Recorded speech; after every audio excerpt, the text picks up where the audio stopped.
अव आपल्या आरवाडीच्या बिरोबाची यात्रा आल्या ना व आपल्याला जायला पाहिजे. पण अगं आपल्या मेंढराचं काय करायचं? अव तो तुमचा जोडीदार नाही का सदा, त्याच्या कळपात ना आपली मेंढर निघते का बघा की 2 दिवस. अगं त्याला सकाळच्या पारी जाऊन आपण दोघं पण विचारू की. अरे दिस जोडा आलायस. होय एक काम होत. होय बर बस बस बोल की काय म्हणतोयस. आरवाडीच्या जत्रेला 2 दिवस जायचं म्हणतोय. माझी मेंढर तुझ्या कळपात सोडू का? तुझे मेंढर आम्ही सांभाळून आम्हाला काय देवधर्म आहे का नाही? आम्हाला पण आज आरेवाडीच्या जत्रेला जायचं आहे. माझ्या मेंढराची मीच व्यवस्था करतो. चला. अशी रोज एक येतील मेंढर सांभाळा म्हणून.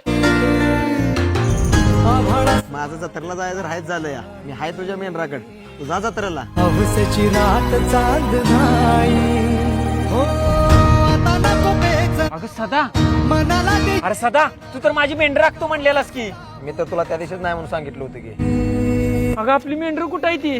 माझी मेंढर आमची मेंढर कुठं आहे ती? म्हातार तुमचं नाव सांगून मेंढर घेऊन गेलं की. अगं ही तर आपली मेंढर आहे ती.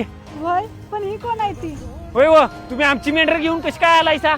आलं का तुला बिरोबाचं दर्शन? दर्शनात सोड, तू कोण आहेस ते आधी सांग. मी कोण आहे याचा परिचय मी तुला देतो.